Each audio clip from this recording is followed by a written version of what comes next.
very difficult childhood because my father was kind of beating me all the time. My mother didn't like me, and she's cold, she's mean, so I can say it, and who cares, okay? But I'm not complaining. But it was bad, really bad. But I believed in God.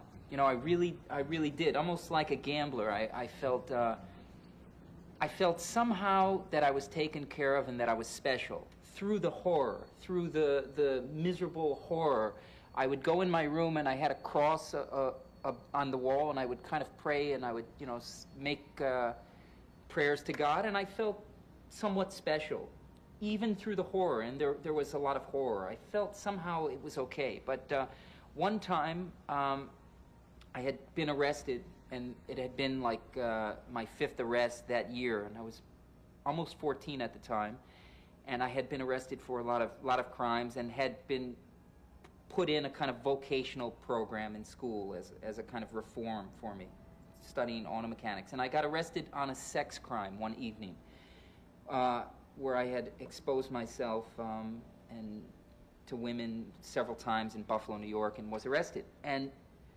when I was arrested for this sex crime, I knew there was no chance to be forgiven by my father or my mother. I knew I had shamed my mother. She would never, for sure, never love me now, and my father couldn't live with it. So I knew the beatings and the punishment were coming. And my parents were downstairs talking to the policeman, and I got in front of my cross, and I closed my eyes, and I was begging God to kind of reverse this thing that happened, to make it so that it never happened. And I begged him, and I made the deal. You know, I tried to make the deal. I'll do this, I'll do that, I'll go this, I'll fix this woman's lawnmower, I'll do anything. God, I swear I'll never come again. I won't touch my thing. I won't do this. I won't look at girls.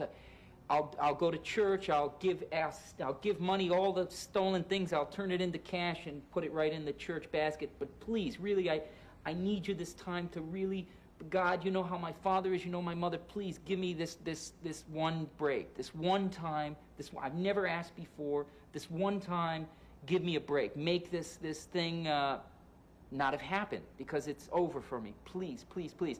And as I was begging for mercy, or begging to make this deal with him, with God, my father burst in and you know, started beating me, and it was over. I mean, it was over.